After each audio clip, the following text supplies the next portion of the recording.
saw them. This is a Prodecoder Topolino, I believe, and this is for the ISO R6 and R6 Plus. So this is a self-impressioning tool, and just look at the engineering of this. Isn't that really cool? We'll talk about how it works and why and all this, but this is brilliant.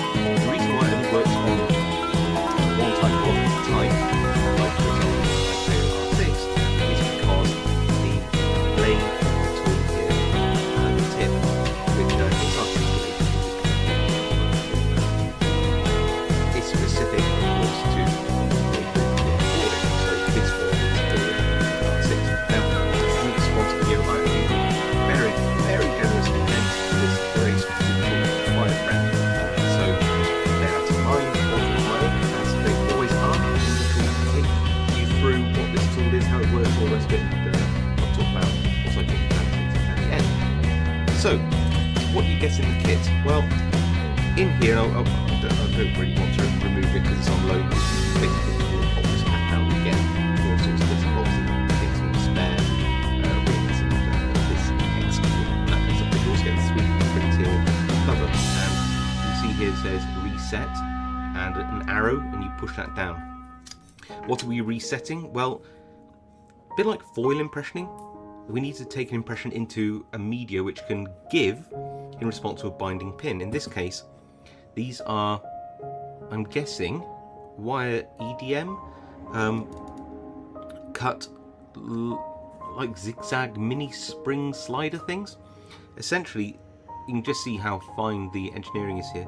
You have these little pieces of metal, these springs, probably about less than 0.5 millimeter in depth, and they run on these tracks. I think you've got to be very careful with a tool like this, being such precision engineered. So the reason you have this reset tool is because when you want to pick a lock, you need to reset those little springs, and if I push that down, you'll see that those holes align with where those little, I'm going to call them springs, sliders if you like, are. Now with the hex tool, what you can do is you can just go along and just click, can you hear? These little springs back down into place.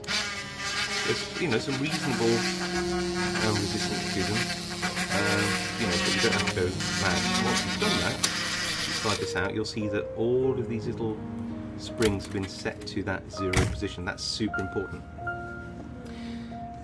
Then you should be able to slide it into your keyway. But before you do that, at the back is this little sliding blade, and that will help the pins ride over this blade, especially when these have been set so there isn't any canyoning. So it's super important, but you cannot operate this tool when you've got this here. Look how thin that blade, a little blade is in place, probably very easy to damage, so don't do that. The other thing about this tool, because you put it into the lock and you turn it, unlike foil impression, you don't get anywhere by going all the way to one side, all the way to the other. Literally, it's just to the left, anti-clockwise. You can use the plug spinner if you need to turn the lock clockwise, then up, to the left, up, to the left, up. And that's really back to the centre. The little rubber ring on here essentially just keeps the blade together and adds a little bit of return force.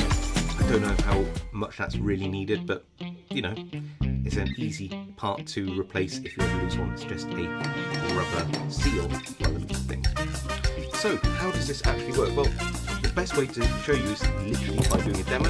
I'm going to get a vise set up. I'm going to put in this little ISO R6. Let's have a look at the fitting there, just so to show you that, because it will be important in a minute once I show you this, how it works. You can see there's an awful lot of highs and lows, so this tool really has to have its work out. If you notice some green stuff in there, that's from when I did a cast heat of this, and that's a modelling table exposure. But yeah, so it obviously works very well in this stock ISO R6 lock. So we're in the vise, and I can't wait to do this demo. We've got some really good fitting on this key, so it'll be interesting to see, I think, how long it will take this tool to fully decode, take an impression of this lock. Now I will put some focus on the lock in a minute, so you can like have something like that where it's all blurry. But for now, I just want to show you how have to slide that blade up, align it with the keyway exactly so that it can slide down nicely, and just insert it in. Then we withdraw the little button like that, back gently, and that will remain out of the way. Right, so I'm going to have to support this with one hand because it's very heavy now, and I'm just going to put some focus lock on the actual lock itself, and then we're just going to go for it. So stop the camera from shaking. What I'll do is I'll literally just turn it towards, let go, turn it towards, let go, like that. And I'm just going to keep doing it. Can you hear this little clicking noise?